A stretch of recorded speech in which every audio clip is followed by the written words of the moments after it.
ভাই ওয়ালাইকুম আসসালাম ভাই, কি অবস্থা কি করেন ভাই? বেগুন খেতে?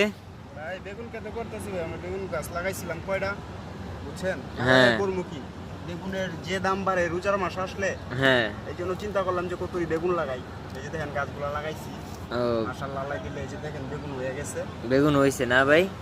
তাইলে ভাই বাজারে বেগুনের কেজি কত ভাই? বাজারে কেজিটা ম্যাক্সিমাম এখানে 130 থেকে 140 টাকা কেজি। আচ্ছা। তা আমার প্রশ্ন একটা বাংলাদেশের মানুষের কাছে, যে আপনারা, আমাদের এই বাংলাদেশের মাটিটা হইলো সোনার সোনার চেকাটি, এখানে যার হ্যাঁ, উপর হ্যাঁ। করবেন তাই হবে। বেগুন গাছটা যদি আপনারা 10 টাকা 15 টাকা একটা বেগুন গাছ কিনে নিয়ে আপনার বাসার ছাদে হোক কিংবা আপনার বারান্দায় হোক কিংবা জমিনে হোক দুজিয়ে লাগান, তাহলে কিন্তু 140 টাকা 130 টাকা বেগুন কেজি কিনা খাইতে হয় না। ঠিক আছে, আমরা বাঙালি কিন্তু মরি আমাদের নিজেদের দোষে, কারণ আমরা একটু পরিশ্রম করতে জানি। পরিশ্রম করলেই সফল হওয়া যায়। এই যে দেখেন আমি সফল হয়ে গেছি। এই যে দেখেন বেগুন, এটি আমি অনায়াসে আমি দুজি বেগুন উঠাইলে যে বাজারে তাহলে 140 টাকা কেজি বেচতে পারবো। ঠিক আছে, বুঝছেন?